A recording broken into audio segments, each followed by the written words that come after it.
recipe, which is now you can find a recipe for anything on the internet.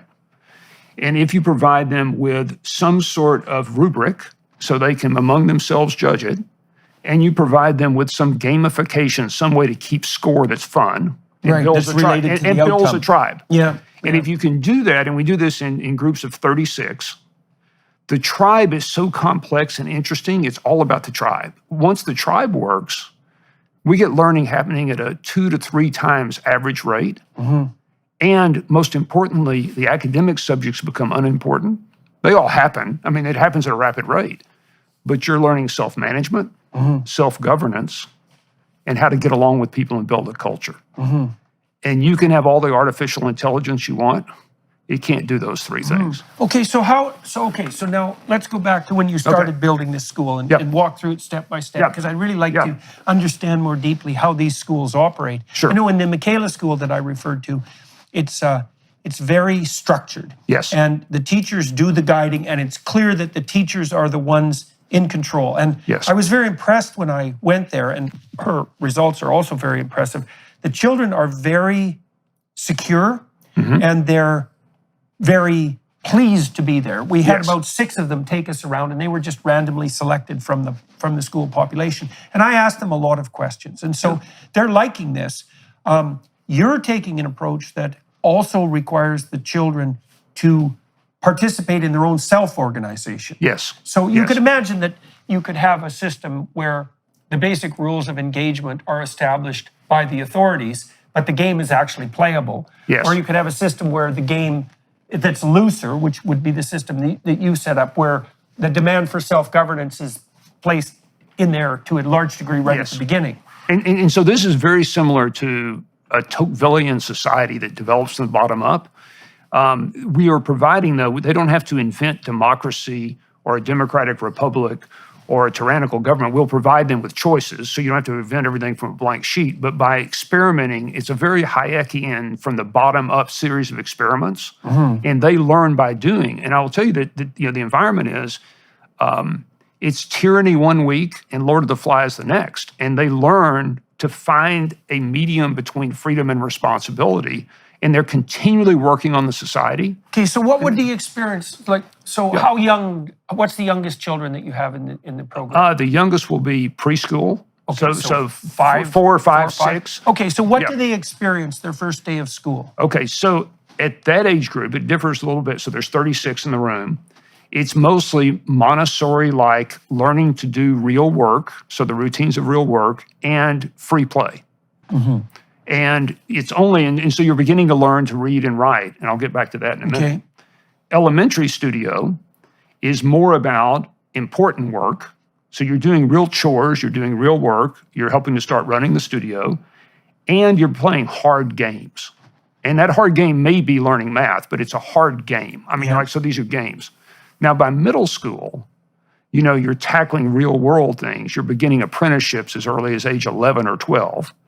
And so you're actually beginning to take those talents out in the real world. So it changes from studio to studio. Right. So it starts to broaden. Right. So what happens with children's games is that as the children mature, the games become more and more like real world occupations. That's what we're doing. And then, you could also say, interestingly enough, on the adult side, the more you can turn your real world occupation into a genuine child's game, the better you are at it. So it's weird how those things meet. Well, and that's part of playing this, is the realization, if you're always saying, we believe you're a hero who's going to change the world, here's a story about Martin Luther King. Here's a story about, so when I said there's a why to doing this, you're continually being given archetypal hero, real world stories of flawed heroes, right? Not perfect heroes.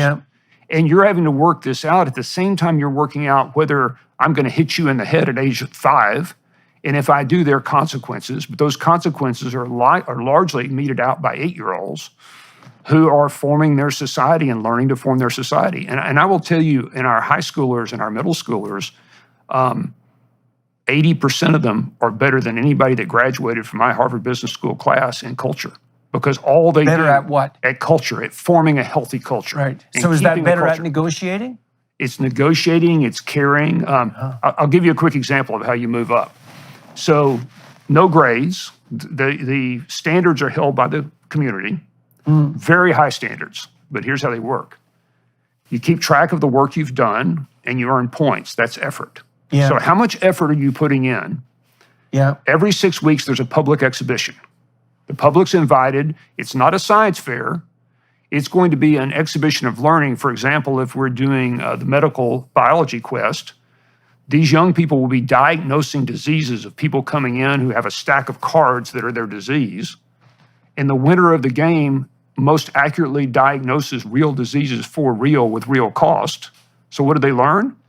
They learn to manage their own health care, which in the United States is so probably you reward progress, but you actually have standards of attainment at the same time. Yes. See, there's an overlap between what you're doing in the Michaela School, because they're also extremely good at rewarding both progress and actual levels of attainment. And so the attainment here is, did most of your patients live right at a low cost? And through Right. that, you're going to learn to actually listen and diagnose diseases, even for yourself. So badges are attainment, public exhibition, points are effort. Last piece, which is important, is 360 peer reviews. Every person's asked, is Dr. Peterson warm-hearted 1 to 10? Or is Dr. Peterson tough-minded enough 1 to 10? And then I give you feedback, and it can't be, you're stupid. It can be, when you interrupt me when I'm working hard, that's really frustrating. Would you please, when I have the red flag up, not interrupt me when I'm working hard. Right. So I'm requesting, so I'm learning how to be a good friend, a good citizen. Okay, so now you've got, those are the three things happening. So you've got reward for progress, you've got an absolute standard of attainment, and then you've also got something like evaluation of the manner in which you conduct yourself within the culture, within the group. Okay, so in the 360 process, just for those of you who are watching and listening, is that it's not that easy to figure out how to evaluate people inside a corporation. So for example, if you're trying to evaluate middle managers, you can't get a direct measure of their sales effectiveness because they're 3 steps removed from any sales process. And so the question is, well, how do you know if they're succeeding, and how do they know? That's a big question, because you can't even get rewarded unless you know what the criteria are for success and failure.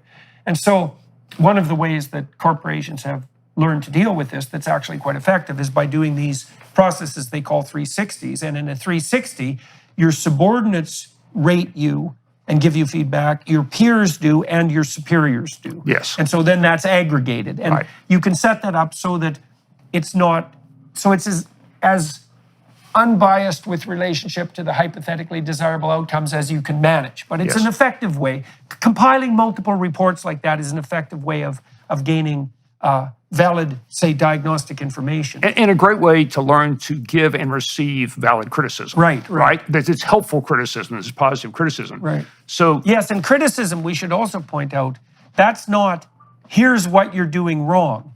That's, here's what you're doing really right. Because the core of criticism is what you're doing right. But here are things you're doing that, as far as we can tell, are interfering with what you're doing right.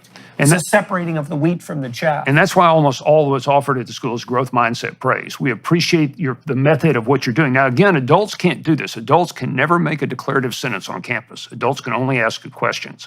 And there are very few adults, because the young people run everything. So let me fast forward a bit to the story, and then we'll come back. We're running these. It's a lot of fun. A researcher comes down from my old professor, Clayton Christensen at Harvard, and says, we're going to pick you as one of the top elementary schools in the United States. We said, we've only been around 18 months. That's really silly. They call back, and the researcher says, we're actually going to name you the top elementary school in the United States of the ones we've studied. And this is the Christensen Institute, so it's a big deal at Harvard. We're kind of shocked. The researcher and her husband, who's CFO of Hawaiian Airlines, fly from Hawaii to Texas for their first visit. They said, can we come visit? We said, yes. We get an email from them at the DFW airport while they're changing planes going back to Honolulu. We decided we're moving our family and 5 children to Austin so they can attend the school. Wow. And so we said, wow, maybe we have something. About this same time, a dear friend and former student who's very successful in Guatemala asked if he can start a school. So we hand him a big stack of mimeograph stuff. And 6 months later, we're learning more from him than he is from us. Right. So you're starting to franchise at that point. Well, it was just like, here, friend. A parent moves out to California, and she tells her husband, I'm not leaving if I can't take the school with me. So we hand her a stack. We're learning more. I said, okay, let's start 10 of these, and we can learn from each other. We'll be right back. First, we wanted to give you a sneak peek at Jordan's new series, Exodus.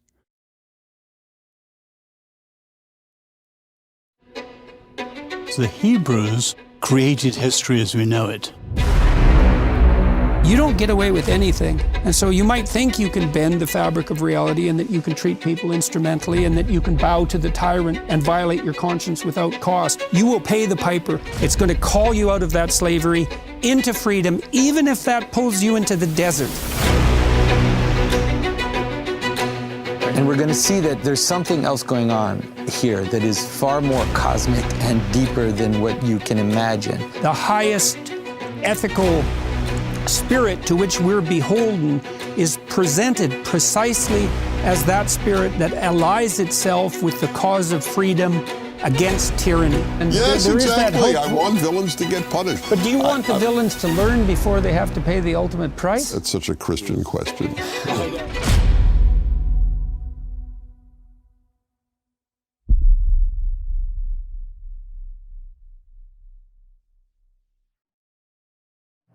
Now, are you still operating fundamentally at the preschool and early school level? Well, we're now beginning to have a middle school, and that's why I step in and I end up running the middle school and the high school with 45 students.